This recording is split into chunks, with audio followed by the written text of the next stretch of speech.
बोलिए भक्त वत्सल भगवान की। स्वागत है आपका आज की मंगलमयी प्रश्नोत्तरी में। किन किन का सवाल है हाथ उठा लीजिए। प्रश्न किन किन को पूछना है। ठीक है, अब बैठी रहिएगा, खड़े ना होइएगा। बोलो। गुरुजी प्रणाम जी। मैं जयपुर से हूँ, डॉली लालवानी मेरा नाम है। मैं आपके लिए स्पेशल आई हूँ। कल मेरा बर्थडे में आपका इसलिए आई थी मैं आपसे। मुझे एक क्वेश्चन पुटअप करना था। क्या? कि हम किसी के साथ अच्छा कर रहे हैं, हम अपना कर्म, आप बोलते हो ना कर्म अच्छा होना चाहिए, तो हम अपना कर्म अच्छा कर रहे हैं, लेकिन वो इंसान जिसके लिए हम अच्छा कर रहे हैं अगर वो हमें गलत समझे तो क्या होना चाहिए? कौन आपको गलत समझ रहा है? नहीं, जैसे हम करते हैं ना किसी के भी साथ, नॉर्मली हम किसी के संग अच्छा व्यवहार करते हैं, चाहे आप परिवार में देख लो, चाहे आप राजनीति में देख लो, चाहे आप किसी भी क्षेत्र में देख लो, तो हम अच्छी भावना से करते हैं, लेकिन लोग गलत क्यों समझते हैं? अब देखो, ऐसा है ना कि हमने भी तो बोला, हम बोलते हैं कि भाई कपड़े पहना करो, लेवन में मत रहा करो, तो लोग हमारा भी तो विरोध करते हैं कि नहीं? हाँ हाँ। क्योंकि अच्छे लोगों को बुरे लोग बर्दाश्त ही नहीं करते। बुरे लोग चाहते हैं कि जैसे हम बुरे हैं आप भी बुरे हो जाओ। अच्छा। क्या है, अच्छाई और बुराई की लड़ाई है जी। अच्छाई को अच्छे लोग समझते हैं, अच्छाई को बुरे लोग नहीं समझते, जी। क्योंकि वो बुरे हैं। बुरे हैं। और बुरे लोग क्यों नहीं समझते? क्योंकि बुरे हैं, वो सोचेंगे यार हम इनकी तरह अच्छे हो गए तो फिर हमारा जो बुराई है वो कहाँ जाएगी। जी। इसीलिए धरती पे अच्छाई भी है और बुराई भी। इसलिए आप अच्छे काम करते रहो। ये बताओ, लोग आपको ज़्यादा बुरा कहते हैं कि लोग अनिरुद्धाचार्य को ज़्यादा बुरा कहते हैं? आपको ऑब्वियसली आपको कहते होंगे। हाँ हाँ, क्योंकि आप फेमसलिटी में भी हो और अच्छा काम कर रहे हो, लोगों को अच्छी सीख दे रहे हो यहाँ पर, तो आप इसलिए हम चुपचाप हर बात को सहते हैं और काम करते रहते हैं। लोग क्या कहते हैं कहने दीजिए जी। आप अच्छे काम करते रहिए। बताइए, हम कहते हैं लिवन में रहना गलत है जी। आप क्या मानती हैं, सही है कि गलत है? गलत है। क्या गलत है? मेरे हस्बैंड आए सर, मेरे साथ है। बताइए क्या सही? मैंने जो कहा वो सही कहा था, गलत कहा था? नहीं, सही गलत है। बहुत गलत है, नहीं रहना चाहिए। क्या? लिविंग में नहीं रहना चाहिए। लिवन में नहीं रहना चाहिए? क्यों? जी नहीं। क्यों? क्योंकि हम जिसके संग हम आए हैं, शादी करके आए हैं, पहली बात तो हम उसको क्यों धोखा दें? अच्छा, शादी के पहले लिवन में रहना चाहिए कि नहीं? शादी से पहले? हाँ। नहीं, लिविंग में मत रहो, आप शादी कर लो। उससे अगर आपको कोई पसंद है तो आप अपने माँ बाप को बोल के शादी कर सकते हो ना। यही हम कह रहे हैं तो लोग हमारा विरोध करते हैं, जबकि इतनी सी बात आप समझ रही हैं। जी, पर जी। बड़े बड़े मीडिया, कुछ मीडिया न्यूज चैनलों में बैठ के इतनी सी बात वो नहीं समझ रहे। समझ सब रहे हैं, वो समझना नहीं चाहते। समझना नहीं चाहते क्योंकि आप सही बोल रहे हो। हाँ सही है। धन्यवाद गुरु। इसलिए आप अच्छे काम करते रहिए, ये परवाह मत करिए कि लोग आपको क्या समझ रहे हैं, क्या कह रहे हैं। बस अच्छे काम करते रहिए, भगवान आपके साथ है सदा। ईश्वर आप का भी स्मरण। आप साथ हो ना मेरे? आप एक बार बोलो। मैं आपका भाई हूँ, मैं सदा आपके साथ हूँ। मेरे भाई हो। हाँ। और आप भी भगवान का स्मरण करते रहिए। किसी भी परिस्थिति में भगवान को ना बिसारिए। बिल्कुल बिल्कुल। किसी भी हाल में भगवान को ना भूलिए। बस। धन्यवाद गुरुजी, धन्यवाद। खुश- राधे राधे। खुश रहिए।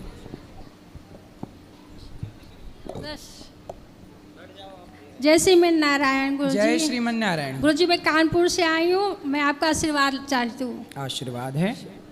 धन्यवाद। खुश रहो। राधे राधे गुरुजी। जी। मेरा नाम महावीर सिंह राजपूत है, मैं अहमदाबाद से आया हूँ।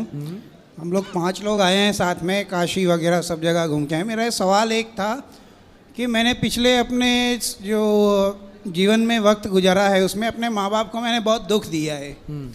दुख दिया इन द सेंस, एक माँ बाप जो होते हैं कि अपने बच्चे से एक्सपेक्ट करते हैं, तो कहीं ना कहीं मुझे आज भी ऐसा लगता है कि शायद मतलब वो कैसे उनको, मतलब अभी सब कुछ सही चल रहा है, कोई दिक्कत नहीं है, बट जो वो किया, मतलब जो दौर गुजरा है मेरा 2-3 साल का, तो उससे मैं बाहर नहीं आ पाता हूँ। आप तो अब कैसा व्यवहार करते? अब माँ बाप व्यवहार हैं? सबका अच्छा है मेरे घर में, सबको ही बढ़िया अब है, आप माँ कोई- बाप की सेवा करते हो? वही नहीं समझ आ रहा, मतलब सेवा इन द सेंस मेरी वाइफ वहाँ पे है, मैं तो अकेले ही रहता हूँ। कोई बात नहीं। तो मेरी जॉब की वजह से आपकी पत्नी आपके माँ बाप का ख्याल रखती है कि नहीं? हाँ, कोशिश वो करते हैं पूरा, ऐसा कोई नहीं है। तो बिल्कुल आप लोग अपने माँ बाप के ऐसा प्रति- मतलब ये जो मैं यात्रा कर रहा हूँ, तो क्या ये मतलब यात्रा का फल मेरे माँ बाप को मिलेगा या सिर्फ मेरे तक ही सीमित कोशिश रहेगा? करिए कि आप जब वृंदावन आए, तीर्थों में जाएं, तो अपने माँ बाप को कह कर आएँ कि पिताजी, माँ जी, चलो आपको वृंदावन ले चलें। आप तीर्थ यात्रा करिए, पर माँ बाप के साथ करिए। माँ बाप को कराइए तो कराने का भी पुण्य मिलेगा, आपको करने का भी पुण्य मिलेगा। माफ़ कीजिएगा, बट मैं ये भी कोशिश करता हूँ, मेरे को यही चीज़ें वो मतलब लगती है। माँ बाप को मैं जब भी उनको कहता हूँ कि चलिए कुछ आपका मन है कहीं पे यात्रा करके आते हैं, वो तो उनका कहना ऐसा रहता है कि हाँ ठीक है, हमारा जीवन गुजर गया, अब तुम घूमो जहाँ घूमना है। तो माँ बाप मना कर देते हैं? मना कर देते कोई हैं। बात, यदि मना कर दिए और आप आज्ञा लेके आए हैं तो आप सही हैं। आप जो पुण्य करेंगे वो आपको और आपके बच्चों को और आपके माँ बाप को भी प्राप्त होगा। जी ठीक है, थैंक माँ यू। बाप की आज्ञा है तो सब सही है। धन्यवाद गुरु जी, खुश रहिए। राधे राधे। गुरुजी राधे राधे। जी। मैं धामपुर जिला बिजनौर से आया हूँ सर। मेरा सर छोटा सा एक बिजनेस था, मतलब उसमें बिल्कुल लॉस हो गया, सब खत्म हो गया। क्या बिजनेस था? हमारे एलईडी लाइट की मैन्युफैक्चरिंग थी सर। हम्म? ये बल्ब जो लग रहे हैं इनकी मैन्युफैक्चरिंग थी। एक बार मेरे साथ पहले भी होया। तो आप खुद बनाते थे ये बल्ब? जी, हमारे यहाँ ढेर सारे लड़के भी काम करते थे। तो क्या दिक्कत हुई? ये तो चलता है काम। तो जहाँ से हमारा सामान आता है ना गुरुजी, वो पैसे लेके भाग गया हमारे। ये तो बड़ा गलत किया उसने। पर आप ना हिम्मत ना हारिए, ऐसा विश्वास मत किया करिए किसी पर आप अपना काम करते रहिए। भगवान आपका साथ देंगे। भगवान के आश्रित हो जाओ, भगवान के भरोसे बनो, भगवान के भरोसे रहो, नाम भगवान का जपा करो, भगवान से प्रीति करो, प्रेम करो। बिहारी जी अपने आप कोई ना कोई रास्ता आपको दिखाएंगे। यस।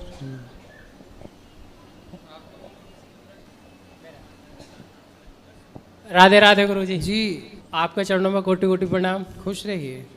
यहाँ आके एकदम मन शीतल हो गया पूरा। आपको बाहर बहुत लोग गाली देते हैं, पर यहाँ आके ना एकदम पूरा मन ही शीतल हो गया। मेरा तो हो गया। तो लोग हमें क्यों गाली देते हैं? वही जो आपने बोला, ये साथ में रहना गलत है, शुरू उसके लिए मेरे दोस्त लोग भी आपको गाली देते हैं, पर मैंने दोस्त लोग की सुनी नहीं, मैं सीधा चला आया। तो दोस्त लोगों से पूछो कि भाई हम तुम्हारा कर्जा खाए हैं जो तुम गाली दे रहे हो। नहीं, वो लोग गाली देते हैं। मैं मुंबई से आया आपका कथा सुनने के लिए। जी मेरा एक प्रश्न था गुरुजी। जी जैसे कि हम पशुपालन करते हैं, बकरी, मुर्गी, जी। तो उनको हम छोटे से पालते हैं, फिर बाद में हम कसाई के हाथ में दे देते हैं, तो हमको पाप लगेगा? अब आपको पता है कि वो मार ही डालेगा। हाँ, वो मार देंगे। तो कसाई के हाथों सौंपना पाप तो है। नहीं, मेरा जैसे कि मुझे बड़ा बनना था, तो एक सिर्फ वही रास्ता देखा, बोला इसमें पैसा ज़्यादा है। किया नहीं है अभी तक, पर मैं एक सलाह लेने के लिए आ गया आपसे। ऐसा है, पैसा ज़्यादा हो सकता है, हाँ, कमाई ज़्यादा हो सकती है, पर किसी की गर्दन कटवा के पैसे कमाने से अच्छा है कि हम भले कम से कम कुछ ना करें, मजदूरी करके ही पसीना बहाकर अपना पेट भर लें। कम से कम हमारे द्वारा किसी की जान तो नहीं जाएगी। गुरुजी, मैंने भगवान पे मुझे 101% विश्वास है। मुझे भगवान पे बकाया आपके चरणों में कोटि कोटि प्रणाम है। तो गौरी गोपाल का दर्शन किया व्रत? हाँ जी, मैंने किया। तो अब ये जाके अपने दोस्तों को बताना और उनको बोलना कि गौरी गोपाल में सेवाएं हो रही हैं, आके देखो। बोले देखने के बाद फिर मन करे तो और गालियां देना। मैं बोला अपने दोस्त लोग को, मैं बोला मैं जा रहा हूँ महाराज जी से मिलने, प्रेमानंद जी से, और आपका नाम लिया। बोला अरे वहाँ जा रहा है, ये तो वो है, वैसा है, गाली दिया आपको। मैं बोला तुम कितना भी गाली दो, मुझे तो जाना है, और डायरेक्ट मुंबई से इधर आ गया। उनसे आपने पूछा नहीं कि गालियां क्यों दे रहे हो? वही उसके लिए जो आपने बोला ना, साथ में रहना गलत है, गलत तो उनसे जगह। बोलना कि भाई तुम अपनी बहन को लेबन में भेजोगे किसी के साथ, या अपने भाई को भेजोगे किसी के साथ, या लेबन में रहने वाली लड़की पत्नी के रूप में लाओगे, या अपनी बेटी के लिए दामाद लेबन में रहने वाला ढूंढोगे? ये सवाल पूछ लेना उनसे। मैं आपकी बार जाएगा ना, मैं पूछेगा जरूर। हाँ, उनसे पूछना कि भाई तुम्हारे जो बेटा होगा उसके लिए बहू लाओगे लेबन में रहने वाली, या दामाद लाओगे अपनी बेटी के लिए लेबन वाला? ओके, पूछना। मैं पूछता हूँ उनसे बोलना कि तुम जो दुल्हन लाओगे अपनी पत्नी, बोले लेबन वाली लाओगे, 4 तुम्हें पता चल जाए कि 4 जगह रह के आई है, तो क्या तुम उसे दुल्हन पत्नी के रूप में स्वीकार करोगे? या किसी लड़की को पता चल जाए कि पुरुष 4 स्त्रियों के संग रह चुका है, तो क्या वो लड़की उसे पति के रूप में स्वीकार करेगी? नहीं करेगी। क्या ये भारतीय संस्कृति है? पूछना उससे। ओके, बोले इतना बता दो, फिर इसके बाद और गालियां दो। मैं पूछूंगा जरूर गुरुजी। राधे राधे। बिल्कुल पूछना। जय श्री राधे गुरुजी। जी जी, मैं पहली बार वृंदावन आया हूँ, प्रयागराज से हूँ।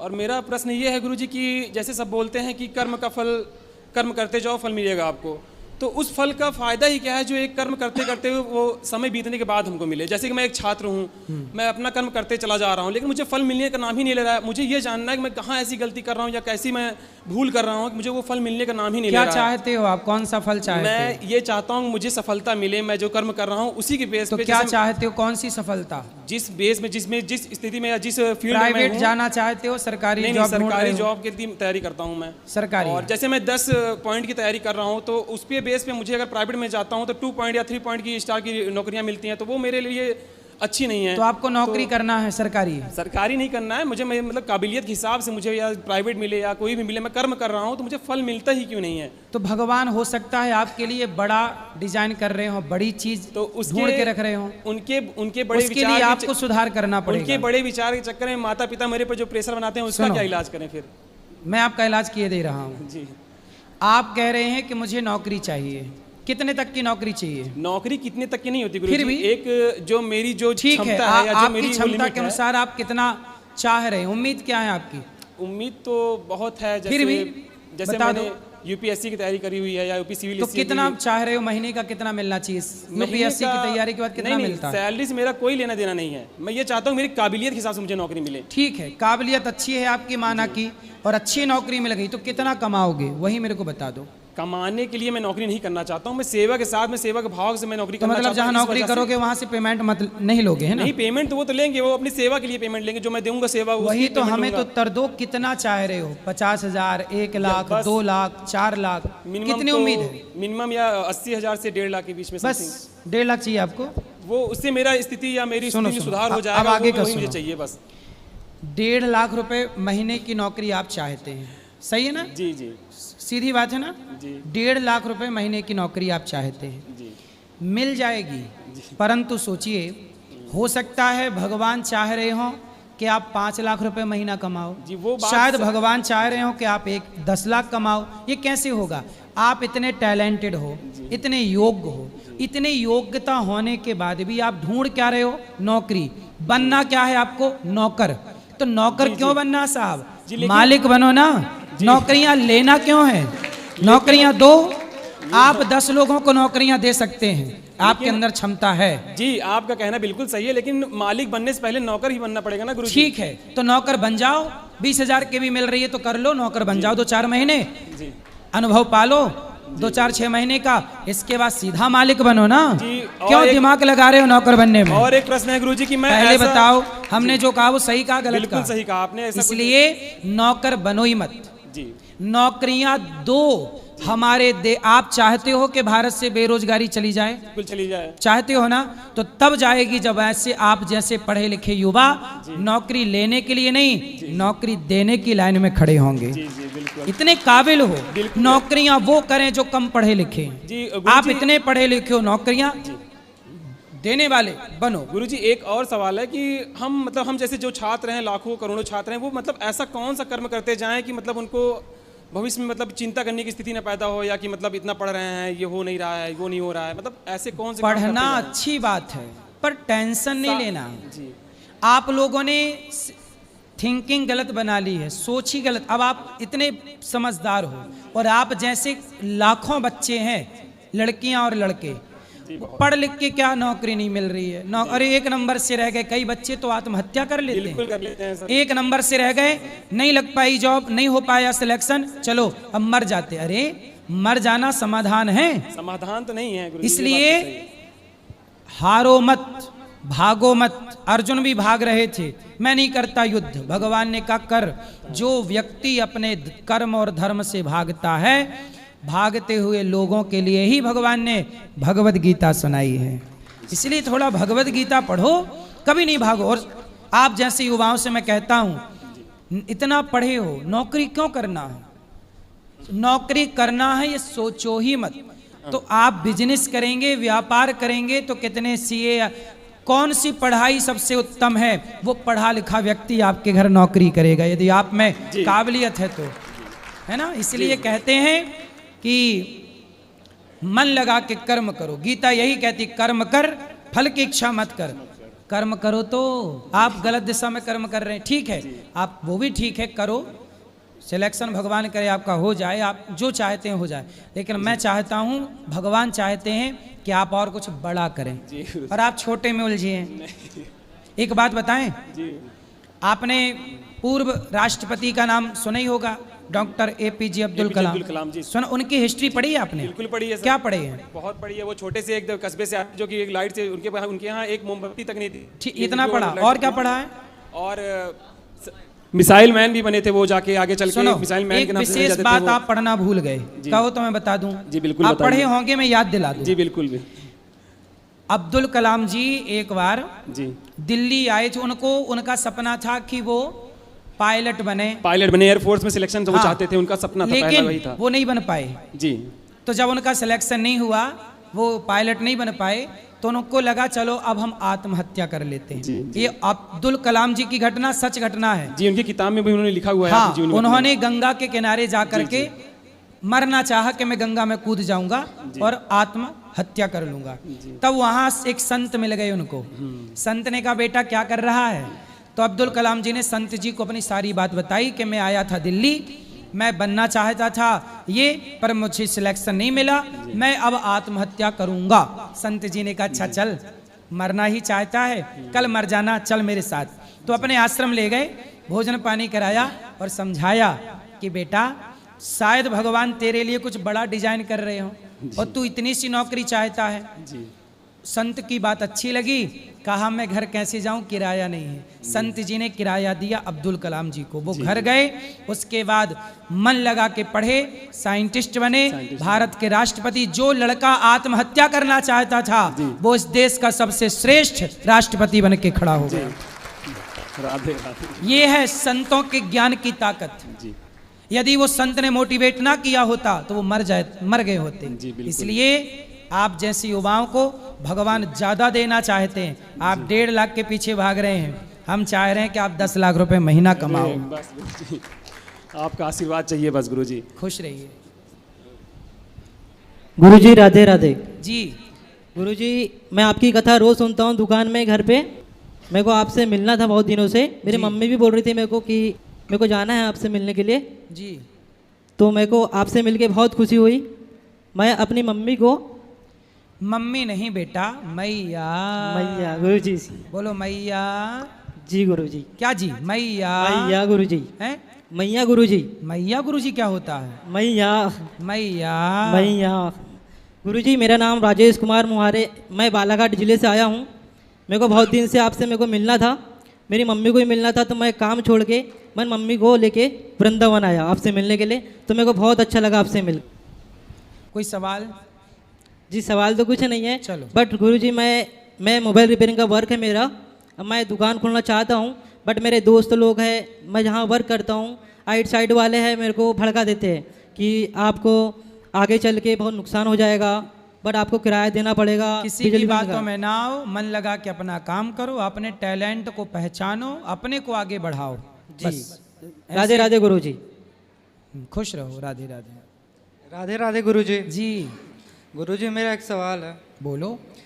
गुरुजी, जो घरों में पूजा के नाम पे जानवरों को बलि दी जाती है, ये प्रथा हमारे घर में भी चलती आ रही है। तो उस समय जब राम मंदिर का उद्घाटन हुआ था गुरुजी, तब उस समय मेरे मन में आया था, तो मैंने छोड़ दिया सारा कुछ। सही है। और घर में जब बकरा वगैरह का वो काटते थे, उस समय मैं बाहर में रहता था, तो मैं घर में उस समय नहीं रह पाता था। तो इन सब को कम कैसे किया जाए और खत्म करने का कोई तो आप उनसे पूछना कि बकरे की बलि क्यों चढ़ाते हो, पूछना। बोलते हैं गुरुजी की माता मांगती हैं, उनको नहीं देंगे तो वो घर में कलेश होने लगेगा। ये कोई भी माता नहीं मांगती। हम लोग कहाँ बलि चढ़ाते हैं? बलि चढ़ाना है जी तो अपने घमंड की बलि चढ़ाओ, बिल्कुल। अपने अभिमान की बलि चढ़ाओ, बिल्कुल। अपने भीतर की बुराइयों की बलि चढ़ाओ, निंदा की, चुगली की, छल की, कपट की, ईर्ष्या की, द्वेष, जो इतना द्वेष है, इतनी ईर्ष्या है, क्या इसकी बलि नहीं चढ़ा देनी चाहिए? बिल्कुल, अपने भीतर की बुराइयों की बलि चढ़ा के और अपने भीतर केवल अच्छाइयों को बचाए रखो, बुराइयों की बलि चढ़ाओ। तो बकरे ने क्या बिगाड़ा है? आपके अभिमान की बलि चढ़ाओ। उनसे बोलना कि बलि का मतलब होता है बलिदान। राजा बलि के जैसा सर्वस्व दान करने का नाम बलिदान है। किसी की गर्दन काटने का नाम बलिदान नहीं है। कोई देवी बलि नहीं चाहती, लोग अपने स्वार्थ के लिए बलि चढ़ाते हैं। और एक सवाल था गुरुजी। जी, मेरे भैया बिजनेस किए थे, रेस्टोरेंट खोले थे, उसमें दो दो जगह पे अलग अलग खोला उन्होंने, लेकिन बंद करना पड़ गया। क्यों? क्योंकि नॉनवेज का था, तो मतलब जगह भी सही नहीं था वहाँ पे, इस वजह से बंद करना पड़ गया, कस्टमर भी नहीं आते थे। तो मैं उनको पहले भी बोला था कि किसी के जान का वो करने से, बिजनेस करने से अच्छा अपने घर में ही कोई छोटा सा बिजनेस कर लो। तो फिर उनका दो बार दुकान भी बंद हो गया, अभी नौकरी कर रहे नहीं, हैं। ये रेस्टोरेंट वगैरह खोलने के पहले लोकेशन देखना चाहिए कि उस जगह में लोग आएंगे कि नहीं। यदि गलत लोकेशन में आपने होटल खोल लिया तो वहाँ थोड़ी कोई खाने जाएगा। फिर ये सब चीज़ें देखने विचार कर, बिना विचारे जो करें सो पाँचे पछताएं। जी गुरु। फिर उसके बाद मैंने फल का दुकान मम्मी के पापा के साथ में मिलके खोला था। शुरू से ही मेरा माइंडसेट था कि मुझे नौकरी करनी नहीं है, किसी के अंडर में काम ही नहीं करना है, बिजनेस करना है। तो आप कर रहे हो? हाँ जी गुरुजी। तो कितना कमा लेते हो रोज का? रोज का 20 से 25 हज़ार हो जाता है गुरुजी। रोज का? हाँ गुरुजी। लो भैया, तुमसे कम पढ़ा है और 20,000 रुपये रोज कमाते हो? जी गुरुजी, परिवार के साथ में मम्मी पापा हेल्प करते हैं। बताओ भैया, 20,000 के हिसाब से एक महीने का कितना हुआ है? कितना लाख? 6 लाख। ये देखो, आप इतना पढ़ के 1.5 लाख कमाना चाहते थे, देखो तुमसे छोटा बच्चा 6 लाख कमा रहा है महीने का। अब बताओ, हमने आपको सही बात बताई कि गलत? ये देखो, काम कोई छोटा बड़ा नहीं होता। फल बेच के भी ये कमा रहा है तो क्या बुराई है? जी गुरु। ऐसी बेटा बिजनेस करो। जी गुरु। हम कहते हैं बड़े बड़े कंटेनर भर भर के फलों के विदेशों में भी सप्लाई करो गुरुजी, और एक बड़े और- व्यापारी बनो। जी। और मेरा एक और सवाल था कि जैसे मैं किसी को अच्छाई बताता हूँ तो वो बोलते हैं बहुत पंडित बन रहा है, ये बन रहा है, तो बोल दो कि हम पंडित बन रहे हैं। मैं बोलो, साहू हूँ सर। तुम कंस बन जाओ, दुर्योधन बन जाओ। मैं जाति से साहू हूँ सर। तो क्या हुआ? साहू हैं तो क्या दिक्कत है? साहू अच्छे हैं, क्या दिक्कत है? भाई जाति क्या है मायने नहीं रखती बेटा। रैदास जी तो जूता का काम करते थे, जूते बनाते थे रैदास जी। लेकिन वो इतने बड़े भक्त थे कि बड़े बड़े पंडित, बड़े बड़े राजा उनके द्वार पे आके उनसे ज्ञान लेते थे। यदि आप में काबिलियत है तो लोग थोड़ी जाति थोड़ी मान्य होगी। जातवाद तो अपनी जगह है व्यवस्था के लिए, पर आप में योग्यता है। अब जैसे आप 6 लाख रुपया महीना कमाते हो ना, तो आपसे सबको सीखना चाहिए। जी गुरु। आपकी जाति क्या है थोड़ी मायने रखती है।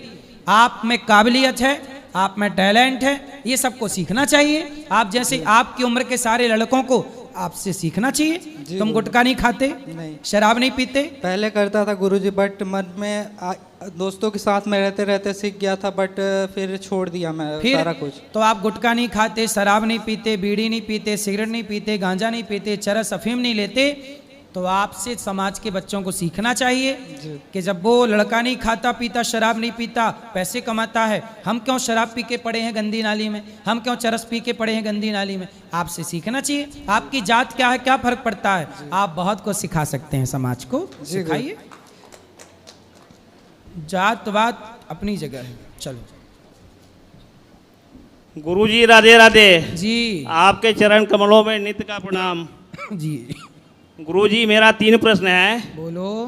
एक प्रश्न है कि पहला प्रश्न है, हमारा घर एमपी में बना हुआ है, वहाँ हमने एक मंदिर बनवाया हूँ, और मंदिर में हमारे वहाँ पुरोहित लोग जो रहते थे, तो उन्होंने बोले शंकर भगवान की यहाँ पे स्थापना करो। हाँ। और हम उसके पहले हमने बचपन में ही सेवा करते थे माँ दुर्गा की। इसके बाद हम जो तो कान्हा जी की सेवा कर रहा हूँ।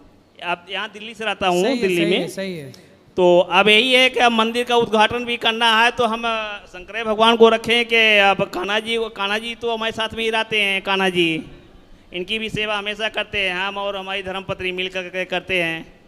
तो आपने मंदिर बनवा लिया है, अब ये डिसाइड नहीं कर पा रहे हो कि मंदिर में प्रतिष्ठा किन की कराएं? हाँ, प्रतिष्ठा जो है तो शंकर भगवान की, जैसे पुरोहित लोग हमारे पंडित जो है तो बोले कि शंकर भगवान को यहाँ स्थापना करो, वो ठीक रहेगा घर की सुख शांति के लिए। और आपका मन है कृष्ण भगवान को? नहीं, कृष्ण भगवान को तो आप जैसे हम लोग दिल्ली में रहते हैं, पर वहाँ पूजा करना भी वो भी तो है ना, उनको सब चीज़ करने के लिए। तो आपका मन क्या है? तो अब आप जैसा आदेश करें भाई, शंकर जी हम को तो सबको बिठाओ, रखने के लिए तैयार हैं। शंकर जी को बिठाओ तो भी कोई दिक्कत नहीं जी। भगवान कृष्ण को प्रतिष्ठित करो तो भी कोई दिक्कत नहीं जी। दिक्कत क्या है? हरि हरि और ना भेदा, ना कृष्ण अलग है ना शंकर अलग है, अच्छा, सब एक तत्व है। अच्छा, हमको जो हो तो कष्ट, हम काफ़ी दिन से हम प्रॉब्लम में हैं। हम दिल्ली में ही अभी जॉब भी कर रहे हैं।